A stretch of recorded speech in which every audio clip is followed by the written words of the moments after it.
আজও একটা মজার রেসিপি নিয়ে এসেছি। আজ আমি ফ্লেভারে ভরপুর শুটকি চাটনি বানিয়ে দেখাবো। তো প্রথমে আমি শুটকি নিয়েছি, শুটকির মধ্যে হালকা গরম জল দিয়ে দিয়েছি, তাহলে শুটকিটা কিন্তু ভালোভাবে ক্লিন হয়ে যাবে। এবার আমি পেঁয়াজ নিয়েছি, পেঁয়াজ আমি স্লাইস করে করে কেটে নেব। পিদেব কোন চ্যানেল থেকে সবাইকে স্বাগত জানাই। অনুরোধ রইল ভিডিওটা শুরু থেকে শেষ পর্যন্ত দেখবেন, আশা করি দেখে ভালো লাগবে।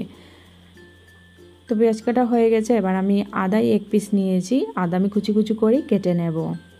নতুন নতুন রেসিপিগুলো পেতে গেলে অবশ্যই আমার চ্যানেলটাকে সাবস্ক্রাইব করে নিতে হবে আর বেল আইকনটাও প্রেস করে রাখবেন সবার প্রথমে নোটিফিকেশনটা পাওয়ার জন্য।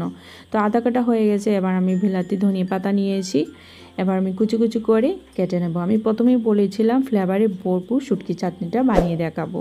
একবার খেলে কিন্তু বারবার খেতে ইচ্ছে এত ভালো লাগে। তো এবার আমি শুটকিগুলোকে ভালোভাবে ক্লিন করে নিচ্ছি।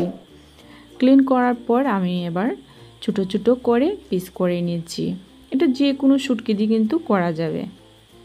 তো কাটা হয়ে গেছে। এবার আমি কড়াই বসিয়ে দিয়েছি, কড়াইতে একটু জল দিয়ে দিলাম। এবার আমি শুকনো লঙ্কা দিয়েছি জাল অনুযায়ী, দিয়ে জলের সাথে 1 মিনিট আমি একটু বয়েল করে নিয়েছি অনেক সহজে পেস্ট বা বাটার জন্য।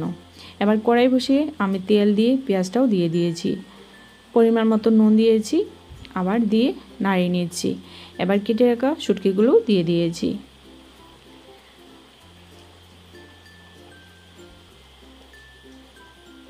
ভালোভাবেই নাড়িয়ে নিচ্ছি। এবার আদা কুচানো,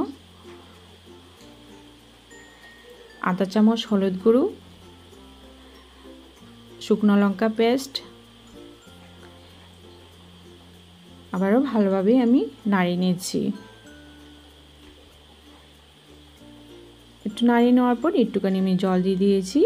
শুটকিটা কিন্তু একটু নরম হওয়ার জন্য জলটা দিয়েছি। আর চুলার আঁচটা আমি কম দিয়ে শুটকি চাটনিটা করে নিচ্ছি।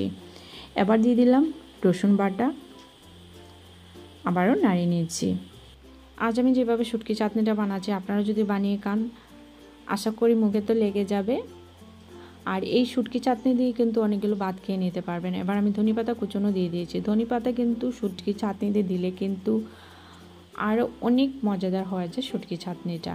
তো এবার আমি চিড়ে কাঁচা লঙ্কা দুটো দিয়ে দিয়েছি, দিয়ে 2-3 নাড়া দিয়ে আমি বাটিতে উঠে নেব। তো আজকে শুটকি চাটনিটা কেমন লেগেছে অবশ্যই কিন্তু কমেন্টে জানাবেন। অবশ্যই একটা লাইক করবেন, শেয়ার করবেন।